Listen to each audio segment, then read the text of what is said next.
A very warm welcome to all the aspirant of library and information science. सभी विद्यार्थियों का स्वागत है जो भी लाइब्रेरी साइंस से BLS CLS MLS कर रहे हैं, कर चुके हैं, या आप में से कई सारे ऐसे स्टूडेंट हैं जो कॉम्पिटिटिव एग्जाम की तैयारी कर रहे हैं। तो स्टूडेंट, आप सभी से रिक्वेस्ट है, अगर आप चैनल पर नए हैं तो चैनल को सब्सक्राइब कर लें, वीडियो को लाइक कर दें और अपने दोस्तों में भी शेयर कर दें ताकि उन तक भी लेक्चर का जो नोटिफिकेशन है वो पहुँच सके। तो स्टूडेंट, इस वीडियो में हम कवर करने वाले हैं BLI 222 information source and service. इससे पहले हमने जो ब्लॉक जो 2 है वो हमने ऑलरेडी कवर करा दिया है, जो कि है non documentary source of information and documentary source of information. Block 1 है आपका, और ये one of the important block जो कि है user information use and the user studies, जो कि ब्लॉक 4 है। इसमें यूनिट 11, 12, 13 एंड 14 जो है ये सारे ही अपने आप में एक इम्पॉर्टेंट यहाँ पे यूनिट्स हैं, जिसमें से आपको फॉर श्योर 2 क्वेश्चन जो है आपको आपके एग्ज़ाम में जो लॉन्ग क्वेश्चन है उसमें देखने को मिलेगा, और शॉर्ट क्वेश्चन में भी आपको 1 या 2 क्वेश्चन ज़रूर देखने को मिलेगा। तो इसीलिए ये वाला जो ब्लॉक है ये बहुत ही अपने आप में इम्पॉर्टेंट है। यूज़र स्टडी से तो आप मान के चलो कि ये तो माना हुआ है कि इससे क्वेश्चन तो आएगा ही आएगा। तो चलिए स्टार्ट करते हैं। सबसे पहले यहाँ पे जो कि है यहाँ पे ब्लॉक 4 से unit 11 user education and information literacy. User education की बात करें तो जो भी यूज़र आते हैं, लाइक आप एक लाइब्रेरियन है, लाइब्रेरी अटेंडेंस है, या प्रोफेशनल है, सेमी प्रोफेशनल है, कोई भी है, आप लाइब्रेरी के मतलब डिपार्टमेंट में हैं, तो आपके पास जो भी यूज़र आते हैं बाहर से, जो जिनको डॉक्यूमेंट की ज़रूरत होती है, उनकी यहाँ पे एजुकेशन की बात की गई है, और इन्फॉर्मेशन लिटरेसी क्या होती है इसकी बात की गई है। तो सबसे पहले यहाँ पे इसका मतलब समझ लेते हैं, यूज़र एजुकेशन क्या होता है। A number of user studies conducted in different countries have established the fact that only a few scientist make optimum use of library and are aware of the various जो bibliographic tools होते हैं जो available है in the library. The inference is that the country to opinion of some जो academic knowledge होता है of structure and the use of scientific जो literature हो गया is not gained institutionality but has the taught. उसके अलावा देखिए यहाँ पे डेफिनेशन की बात करें तो user study may be define as the process और a programme through which the potential जो यूज़र है, लाइक यहाँ पे देखिए यूज़र जो है, यूज़र कोई भी हो सकता है, लाइक एक साइंटिस्ट हो सकता है, एक इंजीनियर हो सकता है, टेक्नोलॉजिस्ट, एकेडमिक स्टूडेंट, हम जैसे स्टूडेंट भी जो है वो यूज़र हो सकते हैं, आपके जैसे स्टूडेंट भी यूज़र हो सकते हैं, हमारे जैसे टीचर भी यूज़र हो सकते हैं, बिकॉज उनको भी रीड करने के लिए उनको डॉक्यूमेंट की ज़रूरत होती है। तो उनको एजुकेट करना of information are made aware of the value of the information and are motivated to use जो इंफॉर्मेशन रिसोर्स है, और उनको मोटिवेट भी करना ताकि वो इस्तेमाल कर सके चीज़ों को। Muse in her book on reader जो इंस्ट्रक्शन है define user education as an instruction given to the reader to help them make the best use of the library. User education क्यों इम्पॉर्टेंट होता है? बिकॉज इफ़ लाइब्रेरी को आपको use करना है, अगर आपको आता ही नहीं है कि कैसे आपको बुक मिलेगा, कैसे मतलब आप चीज़ों को आपके जो डॉक्यूमेंट है आप किस तरीके से वहाँ तक पहुँच सकते हैं, तो इसमें आपका टाइम वेस्ट होगा, और बहुत सारा कभी कभी फ्रस्ट्रेशन के कारण आप मतलब डॉक्यूमेंट लेने का भी मतलब मन बनाए हुए थे वो भी आप कम कर दें। तो इसलिए user education is very important. तो ऑब्जेक्टिव की बात करें तो recognising their own information need, formulating these need को फॉर्मुलेट करना, यूजिंग इंफॉर्मेशन जो सर्विसेज होती है उनको effectively and efficiently, and assigning these services, और इन सर्विसेज को असाइन करना। अब कंपोनेंट की बात करें, ideally user education should be continuous process comprising of 2 component, namely जो oriented होता है instruction, orientation and instruction, 2 component होते हैं, ओरिएंटेशन एंड इंस्ट्रक्शन। ओरिएंटेशन और instruction one of the same thing, but orientation में क्या होता है कि सबसे पहले जब कोई यूज़र जो होता है लाइब्रेरी में एंटर करता है तो उसको ओरिएंटेशन के माध्यम से समझाया जाता है कि हाँ, ये लाइब्रेरी के स्टाफ हैं, आपको डॉक्यूमेंट कहाँ से मिलेगा, कौन आपको इशू करेगा, कौन आपको डॉक्यूमेंट फाइंड आउट करने में हेल्प करेगा, लाइब्रेरी का जो हेड है वहाँ तक आप कैसे पहुँच सकते हैं, कौन कौन से क्वेरीज जो है आपको लाइब्रेरी हेड तक लेके जाना है, और भी वो वेरियस चीज़ें। और इंस्ट्रक्शन में आपको जनरल इंस्ट्रक्शन दिया जाता है related to document related to library. उसके अलावा हिस्टोरिकल डेवलपमेंट तो इतना कुछ खास है नहीं, इसको आप चाहें तो स्किप कर सकते हैं। फिर आगे चलते हैं। देखिए क्वेश्चन आएगा define user education. User education को डिफाइन करना है और कंपोनेंट इसके बताने हैं। उसके अलावा एक्सप्लेन ब्रीफली द डेवलपमेंट जो टेकिंग प्लेस यहाँ पे area of user education. Objective की बात करें, a general objective of user education program for any types of library is to create awareness create करना यूज़र में अबाउट द सोर्स ऑफ जो source and जो services है अवेलेबल है, and that is should be in जो consensus जो है objective का of the institution. In special library the subject like science हो गया, मेडिसिन हो गया, टेक्नोलॉजी हो गया, were the rate of growth of literature in is rapid the need for user education is physically crucial. वो बहुत ही मतलब क्रूशियल है। Library user education is not a separate academic discipline. ये अलग कोई डिसिप्लिन नहीं है, it is a part of it.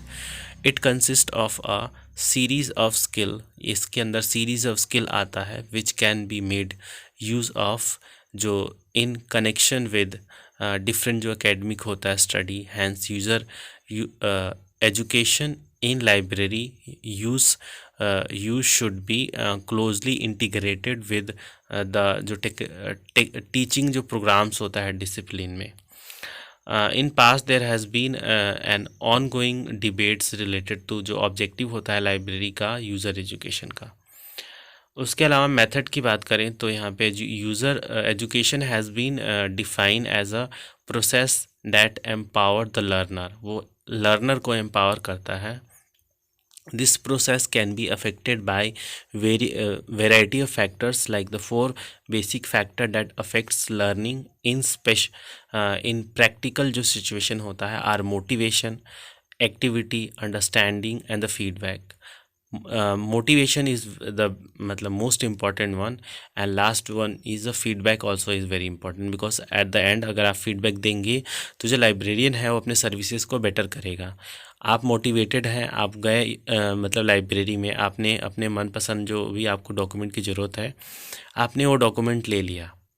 Document लेने के बाद आपको एक्टिविटीज़ परफॉर्म करना है या अंडरस्टैंडिंग की बात करें या फीडबैक, ये भी इसी का प्रोसेस होता है। These factors might be considered in relation to library user education program as well। तो इसकी बात की गई है। और यहाँ पे टीचिंग मेथड में यूज़ जो यहाँ पे विजुअल और ऑडियो स्टिमुलेशन हो गया और the combination of boths. It is stated that जो मेथड है methods which make use of जो कॉम्बिनेशन है seniority inputs are likely to be more effective than those जो which are relay in a single channel।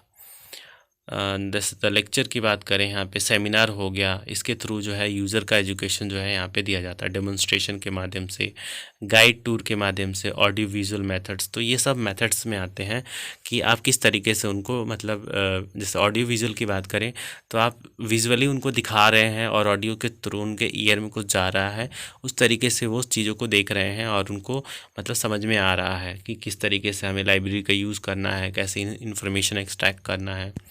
Video tape के माध्यम से programme instruction हो गया, साइन एंड इंफॉर्मेशनल जो ग्राफिक्स हो गया एंड वेरियस अदर थिंग जो है इसमें आता है।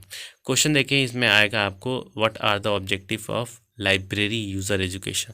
लाइब्रेरी यूज़र एजुकेशन के जो ऑब्जेक्टिव्स हैं वो क्या है, एंड मेंशन द वेरियस जो मेथड यहाँ पे methods and media used for library user education program. फिर है information technology and the user education. Information technology is very important for any field of life. आप किसी भी फील्ड में हैं, आप ये मतलब एजुकेशन फील्ड में ही क्यों नहीं है, बट इंफॉर्मेशन टेक्नोलॉजी जो है बहुत इंपॉर्टेंट रोल प्ले करता है। लाइक अगर आप हमारे वीडियो यूट्यूब पे देख रहे हैं अपने फ़ोन के माध्यम से, तो ये भी इंफॉर्मेशन टेक्नोलॉजी की वजह से ही पॉसिबल हुआ है। तो इंफॉर्मेशन टेक्नोलॉजी के माध्यम से जो यूज़र है आजकल ज़्यादा अवेयर हो चुका है। तो computer are increasingly being used today for information retrieval activities. Information retrieve करने के लिए जो कंप्यूटर है, इंटरनेट है, ये बहुत इंपॉर्टेंट रोल प्ले करते हैं। This has resulted in rapid growth of computer-based online information retrieval system. Database and computer store information files are produced by many organizations such as American Chemical जो society है, या फिर यहाँ पे US national library है of medicine. These जो database है are now widely accessible for information searching for local जो टर्मिनल हैं which are linked to the central computer जो टेलीकम्युनिकेशन होता है। इसके अलावा यहाँ पे groups involve in online education की बात करें तो डेटाबेस प्रोडक्शन यहाँ पे आ गया, जैसे different groups are concern with online orientation training and education. Database जो प्रोड्यूसर हो गया या system operators, institute such as library और इंफॉर्मेशन सेंटर, लाइब्रेरी स्कूल हो गया, इंटरमीडिएटरीज एंड यूज़र, तो ये सब इसी के अंदर आते हैं। मेन गोल की बात करें to enable the end user carry out online information search. जो एंड यूज़र है वो ऑनलाइन इन्फॉर्मेशन सर्च को मतलब अपने अपने लेवल पे कर सके और उसको अच्छे से मतलब परफॉर्म करें। To enable an intermediary to carry out online information search जो होता है for end user with in many जो डिफरेंट सब्जेक्ट फील होता है उसमें, ताकि उसको अवेल कर पाए। उसके अलावा evaluation of a user educational program, ये इंपॉर्टेंट है नहीं। मेथड्स ऑफ इवेल्युएशन ये भी आप चाहें तो कर सकते हैं, बट स्किप कर लें आप चाहें तो। उसके बाद है how information technology help in providing user education, very important, इसको आप नोट डाउन करना। What is the need for evaluation user education in library, हाँ ये भी कर सकते हैं। फिर आता है इंफॉर्मेशन लिटरेसी। इंफॉर्मेशन लिटरेसी क्या होती है? Information literacy is a very active area of research today. Library and information science professionals are writing on the subject and are also engage in जो रिसर्च होता है इस पे। It has evolve as a concept with the increasing जो importance है information का हमारी life में। Information literacy find more applicants application in education and research sectors. Concept की बात करें, the concept of information literacy has first conceived by Paul जो Zurkowski है इसके द्वारा इन 1974 में, जो कि यहाँ पे the then president of information industry society के थे। उसके अलावा यहाँ पे और कुछ खास है नहीं, इसको एक बार चाहे तो आप पढ़ सकते हैं। देखिए यहाँ पे LIS जो पर्सनल है उसके लिए यहाँ पे कुछ स्टेट किया गया है, like recognise the need of information, formulate करना क्वेश्चन का यहाँ पे जो कि बेस्ड है इंफॉर्मेशन नीड्स से, आइडेंटिफाई पोटेंशियल जो यूज़र है इंफॉर्मेशन को, develop successful search strategy, evaluation information, user information is in critical जो थिंकिंग है एंड प्रॉब्लम सॉल्विंग। उसके अलावा नीड की बात करें तो information is a basic ingredient of our day to day working हो गया, लर्निंग हो गया, टीचिंग, रिसर्च, एडमिनिस्ट्रेशन, इन सब के लिए ये बहुत मतलब एक तरह से बेसिक जो चीज़ें होती हैं। तो इसकी नीड की बात करें, information available in abundant because it is increasing exponentially, thereby making it difficult to excrete whether we have access to all the information that currently exist या फिर anyone can publish on internet. Source of information are many, therefore making it control difficult, इसको difficult बनाएं। उसके अलावा question जो है आपको आएगा यहाँ पे, define information literacy and discuss it's need. देखिए इंफॉर्मेशन लिटरेसी की बात करें तो इंफॉर्मेशन लिटरेसी की जो हमारे यूज़र है उनको लिटरेट बनाए on the parts of information. Historical background not important. Information literacy method की बात करें तो skill include the ability like recognizing the need of information की जो ज़रूरत है उसको रिकॉग्नाइज करें। Distinguish ways in which information जो गैप है वो यहाँ पे एड्रेस किया जा रहा है। कंस्ट्रक्ट स्ट्रैटेजिक एंड जो लोकेटिंग इंफॉर्मेशन है, locate the access information, compare and evaluate information obtain from different source organize, apply and communicate information in ways appropriate. और उसके अलावा यहाँ पे क्वेश्चन जो है आपको इससे आएगा, like explain the purpose of an information literacy module. Purpose क्या है इंफॉर्मेशन लिटरेसी मॉड्यूल का, और इन्यूमरेट इंफॉर्मेशन लिटरेसी मॉड्यूल्स। फिर है इंफॉर्मेशन लिटरेसी स्टैंडर्ड। तो स्टैंडर्ड की बात करें तो जैसे determine the nature and the extent of information needed. यहाँ पे डिटरमाइन करना जो नेचर है, nature and the extent of information की हमें जितनी ज़रूरत है। फिर access the needed information effectively and efficiently. Evaluate information and its source जो है क्रिटिकली एंड इनकॉर्पोरेट जो सेलेक्टेड इंफॉर्मेशन होता है इंडिविजुअली और और as a number of group user जो इन्फॉर्मेशन होता है। तो स्टैंडर्ड यहाँ पे सेट किया गया है और ये सारी चीज़ें आप चाहें तो कर सकते हैं। बाकी जितना मैं बता रहा हूँ वो इनफ है आपके एग्ज़ाम के पर्सपेक्टिव के related. Imparting information literacy not important, ये आप छोड़ सकते हैं। ये सारा जितना भी मैं आपको स्किप करा रहा हूँ ये सब आपको करने की ज़रूरत नहीं है। Information literacy and user education. तो इंफॉर्मेशन लिटरेसी की बात करें, देखिए library instruction program have evolve with time and changing information environment. Different program have been design to serve different user need. अलग अलग प्रोग्राम है, अलग अलग यूज़र की नीड को सर्व करने के लिए प्रोग्राम किया गया है। Library orientation, bibliography, instruction and user education program have been design to serve the different जो नीड होता है लाइब्रेरी यूज़र को। Information literacy emerge as a result of exploitation of information, increasing जो इम्पोर्टेंस होती है, increasing digitization of information. However it cannot be placed in the same category as all the other program. उसको same मतलब category में हम नहीं रख सकते हैं। तो ये अपने आप में एक इम्पॉर्टेंट कॉन्सेप्ट है। तो यहाँ पे जो है ये लेक्चर जो है हमारा समाप्त होता है। लास्ट में कीवर्ड आप ज़रूर देखें, बिकॉज इससे आपका जो शॉर्ट नोट है वो आपका कवर हो जाता है। और नेक्स्ट जो हमारा यूनिट है इसमें user study, very important, this one is literally very important. तो इसको आपको करना है अच्छे से। तो ये हम नेक्स्ट वीडियो में कवर कराएंगे। तो मिलते हैं आप सभी से नेक्स्ट लेक्चर में, तब तक के लिए धन्यवाद।